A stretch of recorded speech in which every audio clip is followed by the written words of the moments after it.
TTP ने कोहराम मचाकर रखा हुआ है। टीटीपी ने एक के बाद एक खतरनाक हमलों के जरिए पाकिस्तानी सेना की कमर तोड़कर रख दी है।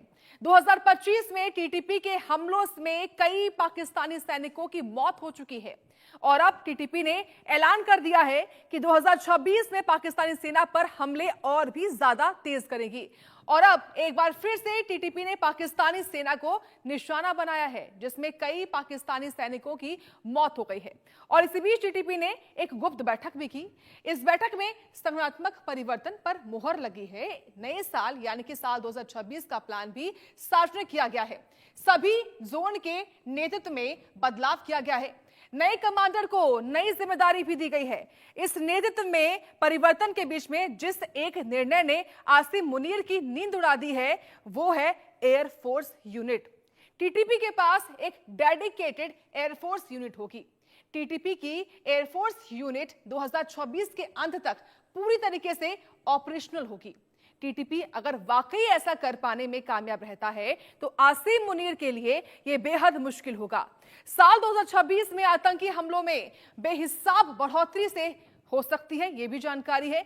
वैसे भी 2025 में टीटीपी ने आसिम मुनीर की फौज नाक में दम कर रखा था और यही वजह है कि टीटीपी अब एक बार फिर से प्रचंड प्रहार करने की कोशिश में है। अब कुछ जानकारियां भी बताते हैं हम किस तरीके से टीटीपी की ओर से लगातार जो हमले हैं पाकिस्तान में हुए हैं। ये देखिए, साल 2025 में टीटीपी के हमले जो है उनकी संख्या है 3573। पाकिस्तानी सैनिकों की मौत का आंकड़ा क्या है, वो है 3481।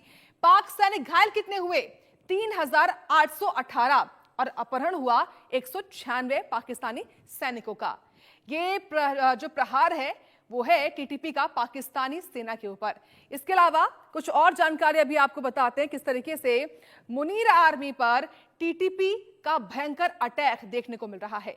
साल 2025 में खैबर पख्तूनख्वा में 54 ड्रोन अटैक हुए हैं। सिर्फ बन्नू की बात की जाए तो बन्नू इलाके में ही 20 ड्रोन हमले किए हैं। इसके अलावा कॉमर्शियल क्वाडकॉप्टर ड्रोन से अटैक भी किया है टीटीपी ने। चाइनीज ड्रोन में विस्फोटक लगाकर हमला जो है वो किया गया। अब सैन्य ड्रोन से हमलों की आशंका बढ़ चुकी है। खैबर पख्तूनख्वा में भीषण हमलों से पाकिस्तान इस वक्त थर्राया हुआ है। पाकिस्तानी सेना के काफिले पर विध्वंसक हमला हो रहा है। टीटीपी ने घात लगाकर कई हमलों को अंजाम दिया है। इसके अलावा आप समझिए कि कैसे आर्म्ड व्हीकल तबाह किए गए हैं। इसके अलावा आर्म्ड व्हीकल्स के अलावा कई सैनिकों की इसमें मौत हो चुकी है। टीटीपी ने पाकिस्तानी आर्मी पर हमले के वीडियोस भी रिलीज किए, यानी कि बाकायदा सबूत भी जो है वो दिए जाते हैं। क्योंकि जब टीटीपी हमला करता है उसके बाद पाकिस्तानी आर्मी के इसके जो सबूत एक तरीके से वीडियोस के रूप में वो पाकिस्तान की ओर से दिए जाते हैं। और इस वक्त हमारे खास मेहमान जुड़ चुके हैं, मेजर जनरल रिटायर्ड पीके सहगल जी हैं, जो कि डिफेंस एक्सपर्ट है। बहुत स्वागत है आपका इंडिया न्यूज पर। साथ ही विदेश मामलों की जानकार है श्रुति दास गुप्ता जी, बहुत स्वागत है आपका। सूर्या देखिए इंडिया न्यूज पर बहुत स्वागत है आपका श्रुति जी। देखिए जिस तरीके से लगातार पाकिस्तान अपने ही देश में घिर रहा है पीके सहगल जी, उसको देखकर क्या लगता है आपको? टीटीपी लगातार 2025 में उसने तमाम हमले किए और अब कोशिश होगी उसकी हवा के जरिए, एयरफोर्स यूनिट के जरिए। देखो, जहां तक टीटीपी का ताल्लुक है, टीटीपी ने साफ तौर पे कह दिया है कि 2026 में उनकी जबरदस्त कोशिश होगी पाकिस्तान की आर्मी को हर प्रकार से पख्तूनख्वा से भगाया जाए। पख्तूनख्वा जो है पाकिस्तान का 4th लार्जेस्ट प्रोविंस है area wise and 3rd largest population wise. इसमें 7 डिवीजन है, लेकिन जितनी भी डिवीजन हैं जो अफगानिस्तान के बॉर्डर के साथ मिलती है, उनमें पाकिस्तान आर्मी का जो दबदबा है कम्प्लीटली खत्म हो चुका है। पाकिस्तान की हुकूमत की वहाँ पहुँच ही नहीं है। और जो बाकी इलाका है जिसको 2018 में इन्होंने नॉर्थ वेस्ट फ्रंटियर प्रोविंस में शामिल कर दिया था, उसमें भी आए दिन टीटीपी बड़े हमले कर रही है। अगर आप देखो 2025 में जैसे आपने आंकड़े दिखाए, तकरीबन 10,000 सैनिक या तो मारे जा चुके हैं या अपहरण हो चुके हैं या घायल हो चुके हैं। कोई भी फौज जो है इतने बड़े पैमाने पर इस माफी के लॉसेस को एक्सेप्ट नहीं कर सकती। और साथ साथ उनको बड़ी सहायता मिल रही है in terms of safe sanctuaries across. चाहे अफगानिस्तान और तालिबान कहता है कि हमको सेफ सेंचुरीज नहीं दे रहे, उनके सेफ सेंचुरीज है, हमला करके वो अफगानिस्तान में चले जाते हैं, क्योंकि दुरंत लाइन को एक्सेप्ट नहीं करता Taliban as a international border. साथ ही साथ उनको हर प्रकार के मॉडर्न हथियार दे रहा है। फिर इंटरनेशनल आम बाजार से हर प्रकार के हथियार खरीदे जा सकते हैं। बड़े पैमाने पर पाकिस्तान जो है अमेरिका की सहायता से उनके खिलाफ हवाई हमले करता है, ड्रोन्स के साथ हमले करता है, उसको भी नाकाम करने के लिए वो एंटी एयरक्राफ्ट वेपन्स जो है, खास करके हैंड मिसाइल्स हैं और गन्स हैं, उनको भी इख्तियार कर रहा है। साथ ही साथ उन्होंने अपनी एयरफोर्स को भी रेज करने की बातचीत की है। इससे पाकिस्तान के जो है हालत काफ़ी ज़्यादा नाजुक है, काफ़ी ज़्यादा चिंताजनक है, काफ़ी ज़्यादा गंभीर है। और मुझे नहीं लगता कि पाकिस्तान की आर्मी जो है बड़े पैमाने पर इसके खिलाफ कुछ कार्रवाई कर सकेगी, क्योंकि पाकिस्तानी आर्मी जो है बड़े पैमाने पर डिसिपेटेड है। बलूचिस्तान में उनके अंदर बीएलए की तरफ हमले हो रहे हैं, सिंध में सिंध लिबरेशन आर्मी उनको तंग कर रही है, पीओके में उनको तंग हो रहे हैं, गिलगित बाल्टिस्तान में उनको तंगी हो रही है। जहाँ तक साउथ पंजाब है, साउथ पंजाब भी नॉर्थ पंजाब के खिलाफ हो चुका है। ऐसे में पाकिस्तान की आर्मी की रिट जो है, मुझे नहीं लगता कि 2026 के बाद शायद पख्तूनख्वा में, और फिर पख्तूनख्वा जो है वो सेल्फ गवर्निंग प्रोविंस है, उसके अपने गवर्नर हैं, उसके अपने चीफ मिनिस्टर हैं, और अपने ही चीफ मिनिस्टर को वो अरेस्ट भी करना चाहते हैं, साफ तौर पे ये कहकर कि जो चीफ मिनिस्टर हैं वो वास्तव में टीटीपी को सपोर्ट करते हैं, इमरान खान को सपोर्ट करते हैं, ना कि पाकिस्तान की सरकार को। लेकिन पाकिस्तान की सरकार एक ऐसी सरकार है जो अपने ही देश में अपने ही लोगों के खिलाफ हमानियत करती है, चाहे वो बलूचिस्तान हो, चाहे सिंध हो, चाहे पीओके हो, चाहे गिलगित बाल्टिस्तान हो, चाहे पख्तूनख्वा हो। अपने ही लोगों के खिलाफ इस माफी की कार्रवाई करना, इंटरनेशनल एजेंसीज जो है बार बार पाकिस्तान को चेतावनी दे रहे हैं कि जो आप ड्रोन से अटैक कर रहे हो, उसमें ज़्यादा से ज़्यादा जो लोग मारे जा रहे हैं वो सैनिक नहीं है, वो सिविलियन है और बच्चे हैं और औरतें हैं, और इस माफी की कार्रवाई मत कीजिए। लेकिन पाकिस्तान जो है वो बाज नहीं आता। अगर देखो, पाकिस्तान जो है इसी माफी की कार्रवाई सारी दुनिया के खिलाफ करता है, चाहे वो हिंदुस्तान हो। आपको याद है पहलगाम पहलगाम में क्या हुआ, उसमें 26 लोगों को मारा गया। हाँ। उनके रिलीजन को पहचान करने के बाद में उनसे पूछा गया कि उनका मजहब क्या है, कहा कलमा पढ़ो पढ़ो, कईयों के तो पेंट उतरवाई गई। तो इस माफी की हवानियत जो है पाकिस्तान दूसरे देशों के साथ तो करता है, लेकिन अपने ही देश के अपने ही लोगों के साथ भी इस माफी करता है। वहां ना तो हिंदू सेफ है, ना शिया सेफ है, ना अहमदिया सेफ है, जो जो मुसलमान ही है। मुसलमान भी पाकिस्तान के अंदर सेफ नहीं है। हिंदू को तो छोड़ो, सिखों को छोड़ो, या बुद्धिस्ट को छोड़ो, या क्रिश्चियंस को छोड़ो, अपने ही लोगों को ऐसे में मुझे पक्का यकीन है कि 2026 पाकिस्तान के लिए काफी ज्यादा मुश्किल मुश्किल साल होगा। एक तो पख्तूनख्वा अलग हो सकता है, और दूसरा यकीनन अगर पख्तूनख्वा अलग हो जाता है तो बलूचिस्तान को भी बहुत ज़बरदस्त असर पड़ेगा। और जहाँ तक चाइना का सीपेक है, चाइना को साफ तौर पे नज़र आना शुरू हो गया है कि कुछ भी जो गोदार कोस्ट से मूव करना चाहते हैं ऑयल एंड गैस, 1 लीटर या 1 क्यूबिक मीटर जो गैस जो है या ऑयल 1 लीटर मूव नहीं कर पाएगा। चाइना बार बार कह रहा है आसिम मुनीर को कि हमको एक डिवीजन लगाइए for protection of Chinese assets, लेकिन आसिम मुनीर फंस गए हैं। उनको जनवरी के महीने में मुलाकात के लिए व्हाइट हाउस में इनवाइट किया गया, क्योंकि उन्होंने प्रेसिडेंट डोनाल्ड ट्रंप को कहा था कि मैं 10,000 सैनिक भेजने के लिए तैयार हूँ और international stabilization force in Gaza. लेकिन जो इंटरनेशनल स्टेबलाइजेशन फोर्स है उसको टास्क दिया गया है टू डिसआर्म हमास को, और ये पाकिस्तान की जनता को एक्सेप्ट नहीं होगा। ऐसे में उनके खिलाफ बगावत देश के अंदर ही यकीनन होने जा रही है। पाकिस्तान की दुर्दशा इतनी ज़बरदस्त है कि अगर उसने अपने रवैये को या एटीट्यूड को चेंज नहीं किया तो निश्चित अगले कुछ सालों में पाकिस्तान के टुकड़े जरूर होंगे। Back to you. बिल्कुल, और पाकिस्तान के लिए जो बात आप कह रहे हैं कि ये साल बहुत मुश्किलों भरा रहने वाला है, समझ में आता है। लेकिन श्रुति जी, सवाल मेरा आपसे ये होगा, तहरीक तालिबान पाकिस्तान का पाकिस्तान में एयरफोर्स यूनिट बनाना ठीक है, पाकिस्तान के लिए खतरा साबित हो सकता है, लेकिन बात ये भी सामने आ रही है कि भारत को इससे कितना खतरा है, क्योंकि खबरें ये भी हैं कि टीटीपी की ओर से कश्मीर को नया विलायत बनाने की बात भी सामने आ रही है।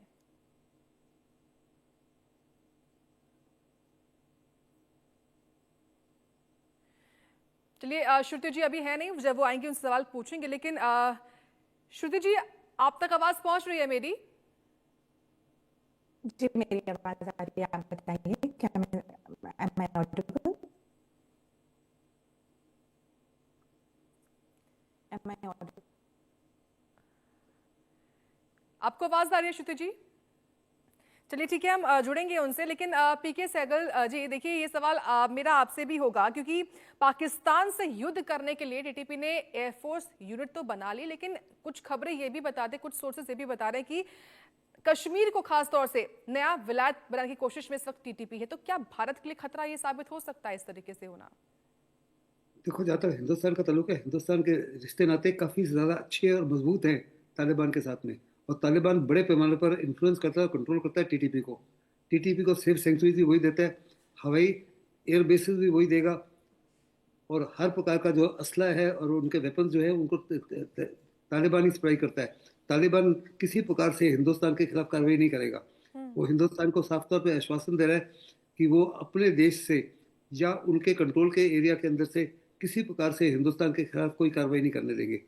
और पाकिस्तान तो साफ तौर पे कह रहा है कि तरीके तालिबान पाकिस्तान को और तालिबान को हिंदुस्तान की तरफ से बहुत बड़ी सहायता मिल रही है। और वो सारे कह रहे हैं जितने उनके खिलाफ कार्रवाई हो रही है, चाहे पख्तूनख्वा में या पीओके में या बलूचिस्तान में, इसके पीछे हिंदुस्तान का हाथ है। जबकि हिंदुस्तान साफ तौर पे कहता है हमको कुछ लेना देना नहीं है, ये सिर्फ और सिर्फ आपकी केवल इंटरनल प्रॉब्लम है। मुझे नहीं लगता कि तरीके तालिबान पाकिस्तान ही इस माफी की बातचीत जरूर करेगा, ताकि वो हिंदुस्तान और तरीके तालिबान, पाकिस्तान और हिंदुस्तान और तालिबान के बीच में किसी प्रकार की दरार ला सके। लेकिन हिंदुस्तान किसी प्रकार की दरार नहीं आने देगा।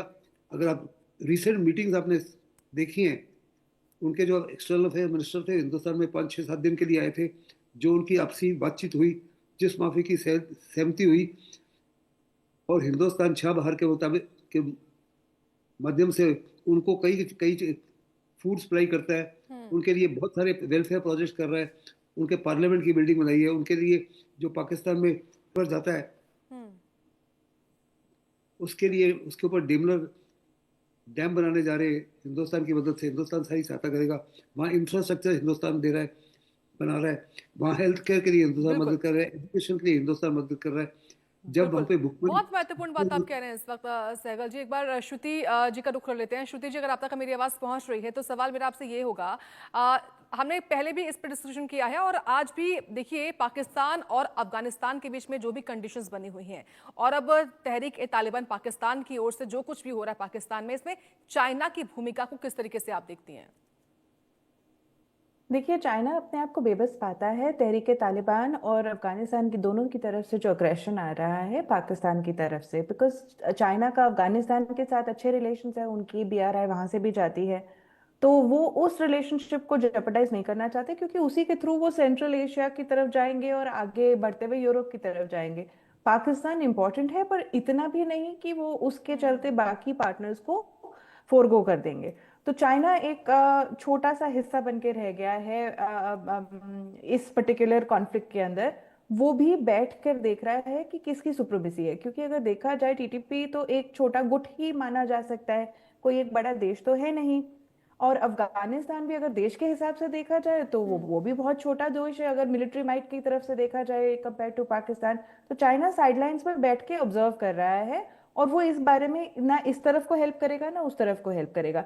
TTP के जो लोग हैं वो उनके अग्रेशन दिखाते हैं जब बहुत ज्यादा चाइनीज पर्सनल के ऊपर आके ये गिरने लगता है उनका कहर, तब वो जाके जरूर पाकिस्तान से बोलते हैं कि भाई प्लीज थोड़ा संभालिए सिचुएशन को, इस तरह से नहीं चलेगा। लेकिन इसके ऊपर वो ज्यादा इससे पे वो कमेंट नहीं करते हैं। वो जहां तक अभी मुझे जो पता है, TTP ने 2026 का एक प्लान रिलीज किया है, जिसके अंदर उन्होंने नॉर्दर्न, सदर्न और वेस्टर्न जोन्स बनाए हैं, जिनमें उन्होंने वालियातें सेट करी हैं, जिसके हिसाब से उन्होंने एजुकेशन प्लान सेट किया है, उसके एयरफोर्स प्लान सेट करी, उसके एडमिनिस्ट्रेटिव प्लान सेट करी, उसके इकोनॉमिक टारगेट सेट करे। तो एक उन्होंने एक जुडिशरी भी सेट करी है, एक पैरेलल गवर्नेंस सिस्टम सेट कर दिया है इनके लिए। तो अगर आप नोटिस करेंगे, मैंने नोट बोला क्या आपको, नॉर्थ, साउथ और वेस्ट, उन्होंने सिर्फ ईस्ट में जो पाकिस्तान पंजाब वाला हिस्सा है ना, उसी को छोड़ दिया है। बाकी सब जगह वो एकजुट होके उनके जितने भी कमांडोज हैं, उनके जितने भी जुड़े हुए गुट हैं उनके साथ, उनको मिलके वो इन 3 जगहों को अलग अलग तरीके से एडमिनिस्ट्रेटिवली डील करना चाहते हैं। इन वालियातों के डिपार्टमेंटल हेड्स हैं, चीफ्स हैं, इसके हिसाब से। तो वो धीरे धीरे ये दर्शा रहे हैं TTP, चाहे वो चाइना को आप माने, चाहे वो USA को माने, चाहे वो दुनिया को माने, कि ये झड़प जो है हमारी पाकिस्तान के साथ, ये सुलझाई नहीं जा सकती। हम परमानेंटली अब अपना एक स्ट्रक्चर वहां सेटअप करेंगे, जो आता है आप करके बन लीजिए, हम यहाँ से अब नहीं हिलेंगे। हम अपना सेटअप करेंगे और जैसे हम जानते ही हैं कि पाकिस्तान के लोग, पाकिस्तान की आर्मी और उसके आर्मी रूल, चाहे वो कहने के लिए डेमोक्रेटिकली इलेक्टेड गवर्नमेंट है शहबाज शरीफ की, लेकिन वो गणतंत्र नहीं है, ये हम सबको पता है। तो उस रूल से वो परेशान है। तो हो सकता है जहां पे, जैसे आप सिंध वाला रीजन देखें, वहां ऑलरेडी वो रिवोल्ट चल रहे, बलूच वाला रीजन वहाँ रिवोल्ट चल रहे हैं, ऊपर KPK के तो हमको पता ही है कितने ज्यादा वहां हो रखा है ये हाल। तो ये सब रीजन्स को वो दुनिया को बता रहा है कि हम कंट्रोल करेंगे और हम यहाँ पे पीस लाएंगे। और धीरे धीरे मुझे लगता है अगर 2026 का इनका ये प्लान सक्सेसफुल हुआ, जिसके अंदर एयरफोर्स बिल्ड करने का भी प्लान हुआ हुआ है, उनका क्वाड कॉप्टर्स बनाने का प्लान हुआ हुआ है, ड्रोन्स बनाने का प्लान हुआ हुआ है, अगर इस तरह से वो अपने आप को मिलिट्रीली भी सक्सेसफुल कर पाए तो इन जोन्स को वो बहुत अच्छी तरह से होल्ड कर पाएंगे। और मैं एक और बात बता देती हूँ, किसी एक मैगजीन में निकला था कि लिबिया की आर्मी को कुछ JF के हेलीकॉप्टर, चाइनीज हेलीकॉप्टर्स इक्विपमेंट जो हैं, सैंक्शंस होने के बावजूद अंडर द रडार पाकिस्तान की आर्मी ने उनको बेच के आर्म किया था। तो इस जिस तरह से उन्होंने लिबिया के साथ किया है, इस तरह से TTP को भी शायद कोई आर्म कर सकता है। क्योंकि मॉरल क्वेश्चन तो वही रह गया ना, जो चीज आपके लिए सही है वो किसी और के लिए भी सही है। जो आजकल कॉमन में बोलते हैं कि तुम्हारा कुत्ता टॉमी और मेरा कुत्ता कुत्ता वाला हाल हो जाएगा उनके साथ। तो जो TTP को आर्म करने वाले लोग हैं, जो आइडियोलॉजिकल बैकिंग दे रहे हैं, जो उनको आर्म करने वाले लोग हैं, उनके पास भी उतना ही राइट है ये डिमांड करने का कि लोग जो चाहते हैं वो हो जाए। और TTP वहां रहने वाली है, तो चाइना अपना रुख जो है इस वक्त रिजर्व रखेगा। इनफैक्ट आई थिंक USA भी थोड़ा रिजर्व रखेगा, क्योंकि वो देख रहा है कि पाकिस्तान की ठीक आर्मी जो बोलती है वो कर नहीं पाती है।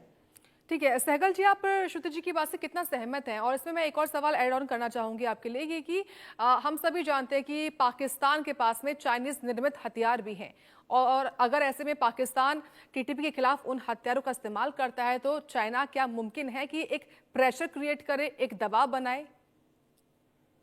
देखो, जहाँ तक चाइना का ताल्लुक है, चाइना चाइना काफी से चिंतित है, क्योंकि उनका जो सबसे प्रेस्टिजियस दुनिया में बेल्ट एंड रोड इनिशिएटिव है वो पाकिस्तान में है, जिसमें उन्होंने $65 बिलियन खर्च किए।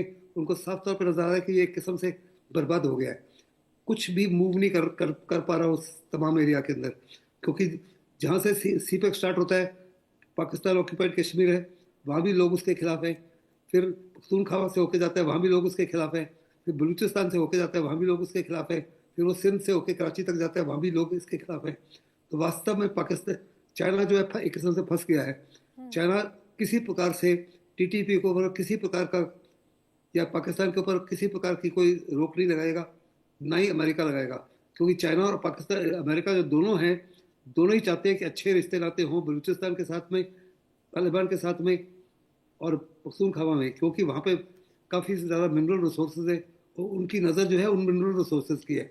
चाइना चाहता है कि बलूचिस्तान में भी मिनरल्स को एक्सप्लॉइट करे, और वो चाहता है कि अफगानिस्तान में भी मिनरल्स को एक्सप्लॉइट करे। और वो तभी कर सकता है क्योंकि अगर वो किसी प्रकार से प्रेशराइज ना करे और किसी प्रकार से दखल अंदाजी नहीं करे। जहाँ तक चाइना का ताल्लुक है, पाकिस्तान का ताल्लुक है, चाइना पाकिस्तान को कहता है कि उनकी relationship is deeper than the oceans and higher than the skies. अगर आपको याद होगा, ऑपरेशन सिंदूर के समय चाइना ने पाकिस्तान को मिसाइलें दी, पाकिस्तान को ड्रोन्स दिए, पाकिस्तान को एयर डिफेंस इक्विपमेंट दिया, पाकिस्तान को PL-15 मिसाइल दी जिसकी एयर टू एयर रेंज थी 300 kilometre, which was much superior to our Meteor. और मिनट टू मिनट हमारी लोकेशंस के बारे में पाकिस्तान को बताता रहा। यानी दूसरे लफ्ज़ों में चाइना जो है वो पाकिस्तान को आर्म कर रहा है बड़े पैमाने में। अभी सबमरीन दे रहा है उनको, नए एयर डिफेंस इक्विपमेंट दे रहा है उनको, J-35 उसके जो हवाई जहाज स्टेल्थ एयरक्राफ्ट 40 वो देना चाहता है। ऐसे में चाइना और पाकिस्तान के ताल्लुकात बहुत ही मजबूत हैं, और हिंदुस्तान तो चाहेगा कि चाइना और पाकिस्तान के रिलेशन में किस प्रकार की दरार आए। और अगर पाकिस्तान के ऊपर वो प्रेशर लगाता है, इसके बावजूद कि जब चाइना को साफ तौर पर पता लग रहा है कि तरीके तालिबान पाकिस्तान के एक्शन की वजह से 100% जो है पख्तूनख्वा जो है 2026 या 2027 या 28 तक आज़ाद हो सकता है। अभी भी जैसे उन्होंने 3 जोन की बात की, मैंने कहा था 7 डिविजन हैं। जो नदर्न जोन है जो तालिबान के साथ में अफगानिस्तान बॉर्डर पर है, वहाँ पे तो पाकिस्तान की हुकूमत की रेट कम्प्लीटली खत्म हो चुकी है। ना तो पाकिस्तान की आर्मी, ना पाकिस्तान की ISI, ना पाकिस्तान की हुकूमत की हिम्मत है उन इलाकों में जाने के लिए, खास करके इन दी इवनिंग्स। वहाँ पे जितने भी सैनिक हैं वो भी घबराते हैं, जितने भी ऑफिसर्स हैं वो भी घबराते हैं उन इलाकों में जाने के लिए। ऐसे में क्या आगे होगा वो तो दुनिया देख रही है। लेकिन मुझे साफ तौर पर नजर आता है कि पाकिस्तान जो है इस समय हर प्रकार से, एक तरफ तो बेरोजगारी है, हाँ, दूसरी तरफ आसमान को कीमतें छू बिल्कुल। रही है। अर्थात 650 रुपए का 5 किलोग्राम केजी हो गया है। इंफ्रास्ट्रक्चर नहीं है, हेल्थ केयर नहीं है, एजुकेशन नहीं है, पानी की दिक्कत होनी शुरू हो गई है, फ्लड्स आते हैं, अर्थक्वेक्स आते हैं। तो पाकिस्तान तो हर प्रकार से कंगाल है। उसने उसके बावजूद सऊदी अरेबिया से अपना डिफेंस पैक्ट कर लिया है, अमेरिका के साथ में रिश्ते नाते इंप्रूव करना चाहता है, लेकिन फंस गया है, आसिम मुनीर फंस गया है। अभी जब वाशिंगटन में उसको बुलाया है जनवरी के महीने में, उसने बहुत कुछ प्रॉमिस किया। कहा कि मैं आपको ऑयल एंड गैस की इजाज़त दूंगा खोजने के लिए बलूचिस्तान में आज तक गैस है, ऑयल का तो आज तक किसी ने सुना नहीं था, ऑयल की एक बूंद नहीं है बलूचिस्तान में। फिर उन्होंने कहा कि रेयर अर्थ, अभी तक कोई भी दुनिया के किसी देश ने नहीं कहा, या किसी देश ने नहीं कहा कि बलूचिस्तान के अंदर रेयर अर्थ मौजूद है। फिर उन्होंने कहा कि मैं 10,000 सैनिक दूंगा इंटरनेशनल स्टेबलाइजेशन फोर्स के लिए। उसमें भी पाकिस्तान की आवाम जो है उसके खिलाफ होगी। ठीक पाकिस्तान है। जो है इसराइल को रिकॉग्नाइज नहीं करता, और इसराइल ने साफ तौर पे कहा है कि जो भी इंटरनेशनल फोर्स आएगी, स्टेबलाइजेशन फोर्स, उसको वहाँ काम करने से पहले इसराइल को रिकॉग्नाइज करना पड़ेगा। अगर वो पाकिस्तान इसराइल को रिकॉग्नाइज करता है हम्म। तो पाकिस्तान में किसी से सिविल वॉर हो जाएगी। फिर उसके देश के अंदर अपने ही कोर कमांडर्स जो है उसके आसिफ मुनीर के खिलाफ खिलाफ हो चुके हैं, क्योंकि हम्म। उनकी प्रमोशन तो रुक गई है। वो चीफ भी खुद है, चीफ ऑफ डिफेंस स्टाफ भी खुद है, और आर्मी नेवी एयर चीफ के ऊपर भी वो। फिर उसने एक किस्म से अपने आप को क्या कहते हैं इम्यूनिटी दे दी है, लाइफ लॉन्ग। जहाँ तक सुप्रीम कोर्ट की है काबिलियत, उसमें भी काफ़ी से ज़्यादा उनके उनके लोअर कर दिया प्रेस्टीज को। उनके ऊपर भी एक फेडरल ट्रिब्यूनल बना दिया है जो सुप्रीम कोर्ट की जजमेंट को भी ओवररूल कर सकता है। ऐसे में मुझे नहीं लगता कि पाकिस्तान इन मुसीबतों से बाहर निकल पाएगा आसानी से। ठीक है। Back to you.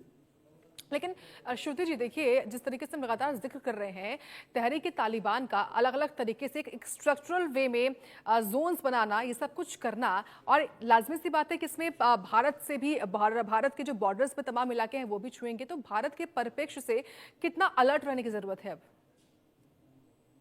अच्छा सवाल पूछा आपने, और ये सवाल का जवाब मैं बहुत खुशी से देना चाहूंगी, क्योंकि उन्होंने एक कश्मीरी वालियात भी डिक्लेयर करी है जो उन्होंने नॉर्दर्न जोन में दी है।